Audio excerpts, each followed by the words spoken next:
कृष्णम वंदे जगत गुरुम।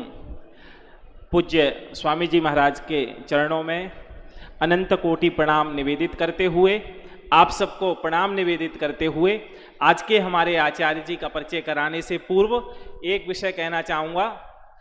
शास्त्र का जो संग्रहण है वो थोड़ा कठिन है, थोड़ा कठिन विषय रहता है। शास्त्र को पढ़ना, सुनना, उसको जीवन में आधारित करना। तो उससे पहले पूज्य स्वामी जी महाराज के सानिध्य में संगीत का आस्वादन किया। अब हम लोग अपने शास्त्रों की तरफ थोड़ा चलें। तो आज के हमारे मनीषी श्री लाल बहादुर शास्त्री राष्ट्रीय संस्कृत विश्वविद्यालय के वास्तु शास्त्र विभाग के आचार्य डॉक्टर योगेंद्र कुमार शर्मा जी हम सबके बीच में आए हुए हैं।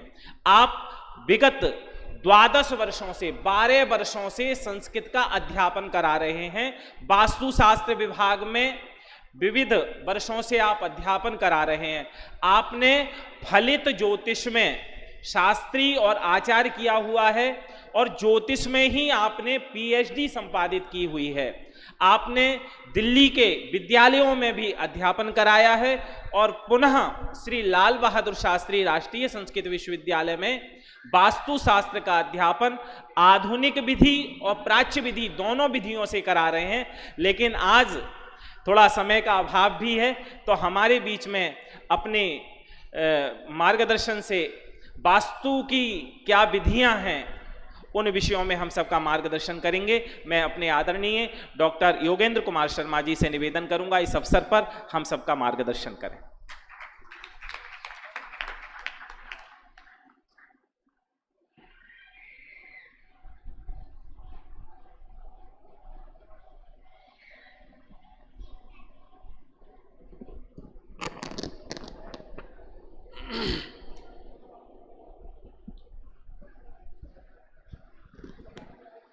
हरि ओम रामाय रामभद्राय रामचंद्राय वेदसे रघुनाथाय नाथाय सीतायाः पतये नमः। श्रीराम जय जय राम, श्रीराम जय जय राम।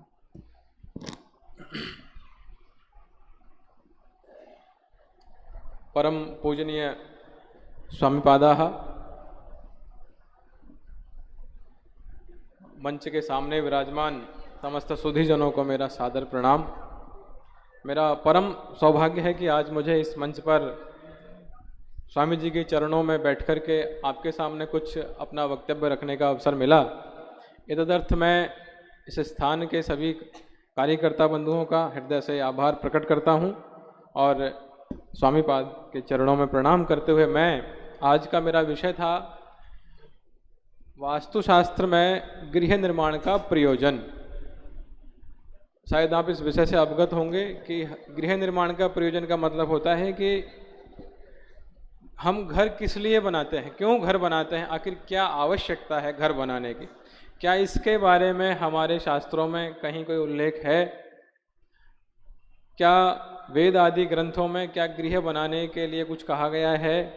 हम क्यों बनाएं, क्या कारण है? इस पर मुझे आदरणीय परमेश जी ने एक विषय दिया था और मैं उसी विषय पर आपके सामने केंद्रित रहूँगा।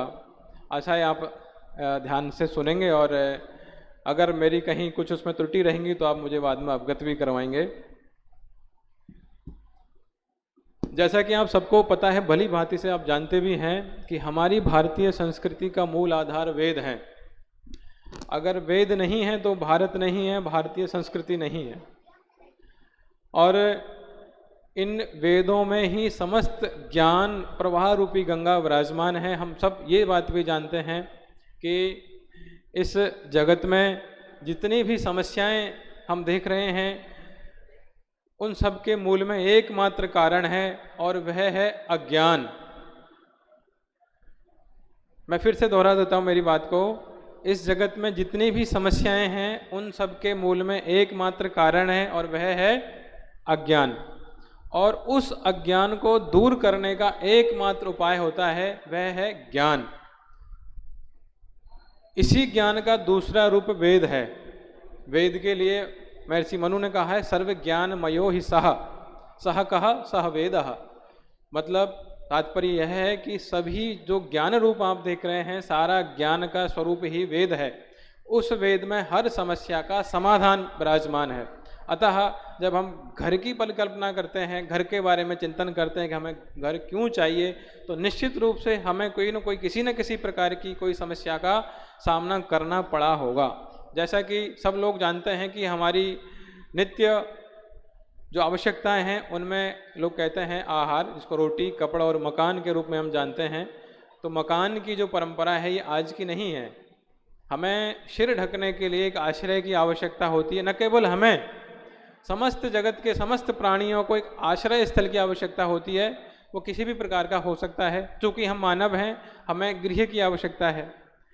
वेद में यह जो घर की परिकल्पना है या जो वास्तुशास्त्र की परिकल्पना है, ये वेदारंभ से जब से हमारी सृष्टि बनी है तब से वेद की इस धारा की अर्थात वास्तुशास्त्र की परिकल्पना की गई है। यह जो वास्तुशास्त्र है यह एक स्थापत्य वेद के रूप में हम इसको जानते हैं। जिस प्रकार से सभी वेदों के उपवेद हैं, यथा ऋग्वेद का उपवेद आयुर्वेद है, आप सब भली भांति इससे परिचित हैं। यजुर्वेद का उपवेद धनुर्वेद है।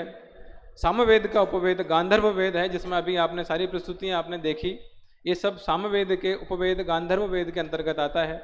इसी प्रकार से अथर्ववेद का उपवेद स्थापत्य वेद है, जिसमें वास्तु की परिकल्पना की जाती है। यही वास्तु हमें घर के नियमों में किस प्रकार से हम हमारे जीवन को व्यवस्थित करके रहें कि हमारा जीवन एक प्रकार से पुरुषार्थ चतुष्टय की पूर्ति हमें करवाएं। क्योंकि हमारा यह जो उद्देश्य है जीवन का, यह पुरुषार्थ चतुष्टय की प्राप्ति के लिए है। पुरुषार्थ चतुष्टय से तात्पर्य होता है धर्म, अर्थ, काम और मोक्ष की प्राप्ति। तो अगर हमारा आश्रय स्थल घर है तो निश्चित रूप से धर्म, अर्थ और काम की प्राप्ति यह करवाता है। विश्वकर्मा जी जैसे आचार्यों ने कहा है कि न केवल घर पुरुषों के लिए अपितु देवों के लिए, गंधर्वों के लिए, पशुओं के लिए, प्राणियों के लिए बसने की एकमात्र स्थल है। और जहाँ पर ये लोग निवास करते हैं, चाहे स्थायी रूप से निवास करें चाहे अस्थायी रूप से निवास करें, वह स्थल होता है घर। तो वास्तव में यही एक वास्तु है।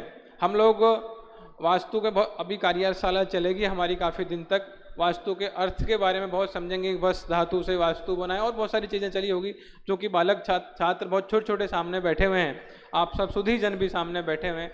तो मैं आपको थोड़ी सी बात एक बता देता हूँ कि वास्तव में ये जो घर है इसकी परिकल्पना हमारे शास्त्रों में गृहिणी से की है। कहा है गृहिणी गृहम उच्यते, अर्थात गृहिणी आप समझ रहे हैं, जिसको आज हम हाउस वाइफ कहते हैं। वुमन एम्पावरमेंट का एक बहुत बड़ा उदाहरण है ये। आज हम कहते हैं कि हमारे यहाँ महिलाओं की, हमारे शास्त्रों में महिलाओं की जो है कोई इज्जत नहीं है, लेकिन यहाँ कहा शास्त्र में प्रथम बार कहा है सबसे पहले कि घर की संज्ञा केवल उसी को है जहाँ गृहिणी है, अर्थात गृहिणी गृहम उच्यते। और कुछ हो सकता है वह, लेकिन घर नहीं अगर गृहिणी नहीं है तो ये जो गृहिणी है ये कब आएगी? जब व्यक्ति गृहस्थ धर्म में आएगा। तो गृहस्थ धर्म की परंपरा में हमारे यहाँ 4 आश्रम कहें, जिसमें प्रथम आश्रम है ब्रह्मचर्य आश्रम। ब्रह्मचर्य आश्रम में वेदादि अध्ययन करते हैं। जैसे छात्र आप पीछे देख रहे हैं, सब बटुक बैठे हुए हैं, सब ब्रह्मचर्य आश्रम में है। ब्रह्मचर्य आश्रम के उपरांत गृहस्थ धर्म में प्रवेश करते हैं। गृहस्थ आश्रम जिसको बोलते हैं, यह जो गृहस्थ है तभी से ही घर की आवश्यकता है। बाकी आश्रमों को इस प्रकार के घर की आवश्यकता नहीं होती। वानप्रस्थ को जिस प्रकार का घर आप देख रहे हैं ऐसी आवश्यकता नहीं है। यति जो ब्रह्मचर्य आश्रम में जीवन व्यतीत करते हैं उनको भी इस प्रकार के घर की आवश्यकता नहीं होती, क्योंकि गृहस्थ धर्म को ही सबसे बड़ा धर्म कहा। इस धर्म के जो हम 4 धर्म जिनकी बात करते हैं, ब्रह्मचर्य, वानप्रस्थ और यति अर्थात संन्यास धर्म जो है, उन सब का एक आश्रय स्थल जो है या आश्रय आश्रम जो है वह है गृहस्थ धर्म। तो गृहस्थ धर्म के लिए कहा ये सभी आश्रमों का संबल भी है, इसलिए इसकी प्रशंसा में बहुत सारे आचार्यों ने कहा। एक छोटा सा उदाहरण मैं आपके सामने रखूं।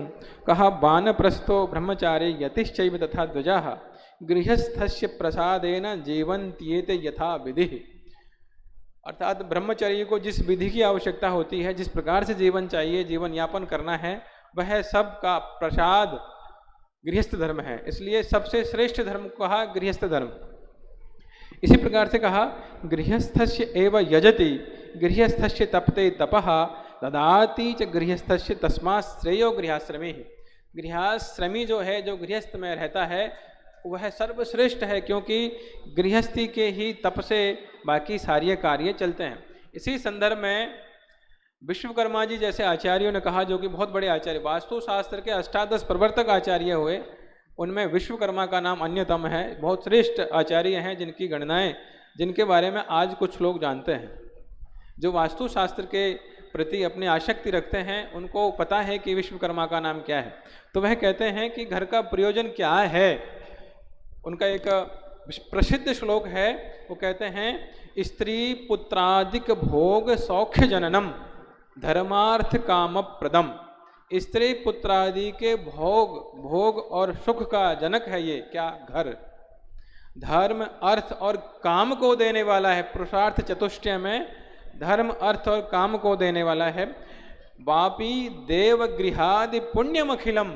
जिस प्रकार से बापी बावड़ी कुआं इत्यादि बनाते हैं, देवगृह मंदिर बनाते हैं, इन सब के बनाने का जो पुण्य मिलता है, वैसा ही पुण्य घर बनाने का मिलता है, ऐसा आचार्यों ने कहा है। अर्थात घर बनाने के पीछे का साइंस, घर बनाने का पीछे का विज्ञान कोई ऐसे ही नहीं है कि इसके पीछे हम जी बना दें, बस केवल आपको ये दीवार दिख रही है, इसमें लोहा लगा हुआ है, इसमें ईंट पत्थर नहीं, इसका भी पुण्य मिलता है। जिस प्रकार से घर बनाने, जिस प्रकार से कुआं बावड़ी इत्यादि का बनाने का फल था, वैसे ही घर बनाने का पुण्य फल मिलता है।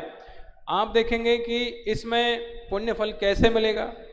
तो जिस प्रकार से आपने देखा कि कोई विद्युत आ रही है, उस विद्युत के फल का हमें तब तक पता नहीं लगेगा जब तक उसका आभास ना हो। जैसे सामने बल्ब जल रहे हैं, इस विद्युत का पता हमें इस बल्ब से लगा कि बल्ब जल गया। वो कूलर चल रहा है तो ऐसा पता लगा कि कूलर में जैसे कनेक्शन लगेगा बल्ब वहाँ पे वायु प्रसारित हो गई। इसी प्रकार से यह जो घर है, यह केवल ईंट पत्थर लोहा इत्यादि का एक मिश्रण नहीं है। यह एक भौतिक पदार्थ तो है जैसे आपको दिख रहे हैं सारे, लेकिन इसमें एक अभौतिक सत्ता भी विराजमान है, जिसको ईश्वरीय तत्व अर्थात हमारे यहाँ वास्तु शास्त्र में उसको वास्तु पुरुष के रूप में जाना गया, वह देवता है उसके रूप में जाना गया। तो जिस घर को हम केवल ईंट पत्थर इत्यादि का मानते थे या मानते हैं, उस घर में तो बनाने पर कोई पुण्य नहीं मिलेगा। लेकिन अगर हमारी धारणा बदल गई और हमने उसको घर न मान करके ईश्वरीय तत्व का एक अंग माना, तो वह चेतनता युक्त एक जीवंत पदार्थ हमारे सामने उपस्थित हो जाएगा और उसको बनाने में पुण्य मिलेगा। आज हम देखते हैं, थोड़ा सा विषय से थोड़ा हटके देखें तो हर घर में कलह हो रहा है, कलेश हो रहा है। कोई भी मुझे लगता है ऐसा घर नहीं है जहाँ पर कलेश ना होता हो। उसके पीछे का कारण एक यही है कि अगर हम उस घर को ये समझें कि वह उस घर में कोई दिव्य चेतनता विराजमान है, तो निश्चित रूप से वह घर कलेश मुक्त हो सकता है। हम जैसे जैसे वास्तु की शरण में जाएंगे, वास्तु विद्या समग्र एक शास्त्र है। शास्त्र का मतलब होता है जो कि हमारे ऊपर शासन करें, जिसके अनुशासन में हम रहें। अगर वास्तु शास्त्र के बताए गए नियमानुरूप हम अपने जीवन को व्यवस्थित करेंगे तो निश्चित रूप से हमारा घर कलेश मुक्त रहेगा। अगर हमें कलेश मुक्त जीवन चाहिए, सुख युक्त जीवन चाहिए, समृद्धि चाहिए, ऐश्वर्य चाहिए, प्रभु कृपा चाहिए, तो निश्चित रूप से आपको अपने घर में जीवंतता देखनी होगी। वह जीवंतता वास्तु पुरुष के रूप में है, वह जीवंतता वास्तु देव के रूप में है। अगर नहीं मानेंगे तो आपको पुण्य नहीं मिलेगा और निश्चित रूप से कलेश होगा। सीधी सी बात यह है कि जैसे ही हमारे मन में घर का ख्याल आता है, मन के अंदर जैसे ही लगता है कि मुझे घर जाना है, तो समझो कि मैं एक ऐसी एंटिटी, ऐसी जगह पे जा रहा हूँ वो कि जीवंत है और वहाँ पर निश्चित रूप से ईश्वरीय तत्व विराजमान है। जैसे हम यहाँ आए और हमारा आचार विचार व्यवहार बदल गया, यहाँ आते ही हमने स्वामी पाद के चरणों का दर्शन किया, तो निश्चित रूप से हमारे अंदर एक सकारात्मकता आई। हमारे अंदर जो नकारात्मकता थी वह निश्चित रूप से बाहर रह गई होगी, ऐसा मैंने अनुभव किया। तो ऐसे पॉजिटिव, ऐसे सकारात्मक माहौल में जैसे ही आते हैं, हमारे अंदर कुछ हो ना हो नकारात्मकता नाम का कलेश निकल जाता है। अगर हम शास्त्रों के अनुरूप घर की व्यवस्था में रहें, अर्थात वास्तु शास्त्र के अनुसार घर में रहेंगे, घर को घर मानेंगे, तो निश्चित रूप से उस घर में कलेश नहीं होगा। इसीलिए कहा है गृहस्थ का जो धर्म है वह धर्म है कि आत्मवत सर्वभूतेषु यह पश्यति पंडिताः। जिस प्रकार से मुझे दुख होता है, मुझे कलेश होता है, मुझे कष्ट होता है, संभवतया वही दुख कलेश सामने वाले को भी होगा, चाहे वह पशु हो, चाहे पक्षी हो, चाहे मनुष्य हो। अतः यथा विधि जीवन त्यत, जो मैंने बात करी, जिस प्रकार से मुझे जीवन चाहिए, मुझे घर में मिल रहा है, उसी प्रकार की व्यवस्थाएं मैं सामने वाले को देना चाहूँगा। चाहे वह ब्रह्मचर्य में जीवन जी रहा हो, तो मेरा परम कर्तव्य बनता है कि उसको यथाविधि मैं अपने हाथ से दान करके, व्यवस्थाएं करके उनकी व्यवस्था को बनाने का प्रयास करूं, या वो वानप्रस्थी हो या वह संन्यास धर्म में हो। इस प्रकार से हम कहें। अब आती है कि वास्तु की बात, की वास्तु प्रारंभ कहाँ से हुआ है। तो वास्तु में ऋग्वेद के अंदर वास्तुस्पति की कल्पना की। और मैं यहाँ तक आपको बताऊँ, मेरा एक रिसर्च है कि मैंने देखा, जहाँ तक मेरी मति है, ऋग्वेद जिसको हम सर्व प्राचीन ग्रंथ मानते हैं इस दुनिया का, इस सभ्यता का, उसमें घर के लिए 30 शब्दों का वर्णन आया है। पर्यायवाची है घर के, उसमें शद में भी एक प्रयोग है जिसका हम शद में प्रयोग करते हैं, एक हर में भी प्रयोग है। हर शब्द का अलग अंतर है। जैसे आजकल जो मुगलों का शासन हमारे देश पे हुआ, उसमें हर्म शब्द बदलकर हरम में प्रयोग हो गया, हरम। तो हर्म शब्द एक वैदिक शब्द है, उसका तात्पर्य है कि हर्म अर्थात एक मंजिल से अधिक के घर, जिसको ऊपर चढ़ने के लिए सीढ़ी की आवश्यकता हो और उसमें वहाँ के महिलाओं का निवास हो, वो कई मंजिल हो सकता है। तो ऐसे ही भवन जो एक मंजिल से अधिक के हैं वे हर्म कहलाए। इसी प्रकार से शद्म है, इसी प्रकार से प्रासाद है, इसी प्रकार से घर है, गृह है। बहुत प्रकार के शब्द, लगभग 30 प्रकार के शब्द हमारे वेदों में मिलते हैं। इसका मतलब हुआ कि वास्तु शास्त्र की ये जो घर की परंपरा है ये आज की नहीं है, जब से सृष्टि का प्रारंभ हुआ तब से प्रारंभ है। हम इसको समझ सकते हैं कि सृष्टि के आरंभ में जब कुछ नहीं था, तब एक क्षण था, जिस क्षण से प्रकृति का आरंभ हुआ, उसी समय कण ने भी अपना रूप बनाया। वह जो कण था वही कण आज ब्रह्मांड तक बना, और जो क्षण था वही क्षण आज कल्पों तक बन गया, जिसको हम कल्पना करते हैं। आपके घर में यदि कोई पंडित जी आते हैं अनुष्ठान करने के लिए, तो वह सबसे पहले सर्वप्रथम मंगलाचरण के साथ में संकल्प करते हैं। उस संकल्प में कल्प की बात कही, कल्प कल्पांत, पता नहीं कितने कल्प व्यतीत हो गए हैं। वह सारा कल्प बहुत बड़ी गणित है, कभी समय मिलेगा तो बताएंगे। वह सारा कल्प काल के अंदर समाहित है। और जो हमने कण की बात करी वो पूरा वास्तुशास्त्र है। सारा स्ट्रक्चर आप देख रहे हैं, सारे देश का निर्माण, राष्ट्र का निर्माण, विश्व का निर्माण, ब्रह्मांड का निर्माण हुआ, वह एक कण से ही हुआ, और वह कण पूरा का पूरा वास्तु है। जिस प्रकार से घर का वास्तु है, उसी प्रकार से हमारे समाज का वास्तु, हमारे गांव का वास्तु है, हमारे राज्य का वास्तु है, हमारे देश का वास्तु है, हमारी भूमि का वास्तु है, हमारे ब्रह्मांड का वास्तु है। इसीलिए ऋग्वेद में वास्तुस्पति, जिसको वास्तु देवता के रूप में माना, हमने उसे प्रार्थना की। वेद में कहा है, वास्तुस्पते प्रतिजानी यस्मान स्वावेशो अनमीवो भवानः यत्त्वे महे प्रतितन्नो झुकस्प समनो भव द्विपदम शम चतुष्पदे। केवल हमारे द्विपदों का ही नहीं, चतुष्पदों का ही नहीं, इस विश्व में जो कुछ दिख रहा है आपको स्ट्रक्चर के रूप में, मतलब निर्माण के रूप में जो भी निर्मिति है, उस सब में रहने वाले जीवों का आप कल्याण करें, ऐसे आप बने, ऐसी हमें आशीर्वाद दें। अब ये वेद की कहानी थी। अब हम छोटी सी बात और करते हैं कि घर बनाने के पीछे और क्या प्रयोजन हो सकते हैं। तो आपने हमारे पूर्वजों का ख्याल कीजिए, सर्वप्रथम ऐसे घर नहीं थे, सर्वप्रथम तृण के घर थे, घास फूस के घर थे। तो कहते हैं कि घास फूस के घर बनाने से जो पुण्य फल मिलता है वह 10 गुना मिलता है। अगर आपने देखा कि घास फूस का घर बन गया तो वो निश्चित रूप से 1 मास 2 मास ही चलेगा। जैसे ही ऋतु का परिवर्तन होता है वैसे ही वो घर भी समाप्त हो जाता है। तो लोग परेशान हुए, कोई समस्या आई तो उन्होंने फिर समाधान ढूंढा, फिर उन्होंने उस मिट्टी को घर को बदल, जब घास फूस का घर था तो उसको मिट्टी के घर में बदला। मिट्टी के घर में वृष्टि आई तो वो फिर बह गई, फिर समाप्त हो गया। तो वो लगभग वर्षा ऋतु तक चला, आज वर्षा में बना, अगली वर्षा में समाप्त हो गया। तो उसका 10 गुना पुण्य मिलता है। जैसे घास फूस के बने घर का 10 गुना पुण्य मिलता है, तो मिट्टी से बने हुए घर का उससे 10 गुना अर्थात 100 गुना पुण्य मिलता है। मिट्टी से बना हुआ घर जब देखा कि इसकी भी 1 संवत से ज़्यादा आयु नहीं है, तो वह दिमाग में, जो उनके मस्तिष्क में आया कि नहीं इसको और बढ़ाना चाहिए, तो उन्होंने ईंट, उस मिट्टी को पका करके ईंट बना दिया। ईंट बनाने पर जब घर बनता है तो उसकी थोड़ी लाइफ, उसका जीवन बढ़ जाता है। तो उन्होंने उसका 10 गुना फल और अर्थात 100 का 10 1000 गुना पुण्य फल मिलता है अगर हमारा घर ईंट से बना हुआ है।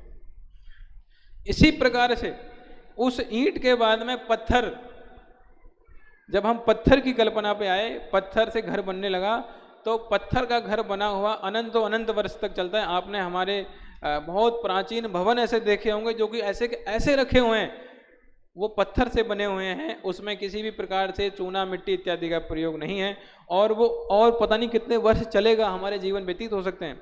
तो वो अनंतों अनंत उसका फल मिलता है। इसलिए हमें घर बनाना चाहिए, क्योंकि घर बनाने से हमें पुण्य फल प्राप्त मिलता है। आज जिस प्रकार का हम घर बनाते हैं उसकी एक आयु है, तो अगर उसकी आयु है अनंत गुना आयु नहीं है तो उसका फल उसी हिसाब से मिलेगा। मुझे भाई साहब संकेत कर रहे हैं कि समय हो गया है, तो आप सबने मुझे अवसर दिया, मैं महाराज जी के चरणों में प्रणाम करता हूँ। और अंत में जो कि मुख्य परिकल्पना थी कि सत्यम शिवम सुंदरम, यही परिकल्पना वास्तुशास्त्र में घर बनाने के मूल में है कि हमारा घर सत्य अर्थात नियमों पर आधारित हो, शिव अर्थात कल्याणकारी हो, और जो कल्याणकारी होगा वह निश्चित रूप से सुंदर होगा। इसी कामना के साथ में आप सबको प्रणाम करते हुए महाराज जी की सन्निधि को प्राप्त हूँ, मैं आपको प्रणाम करते अपनी वाणी को विराम देता हूँ। आपने समय दिया, बहुत बहुत आभार, धन्यवाद, नमस्कार।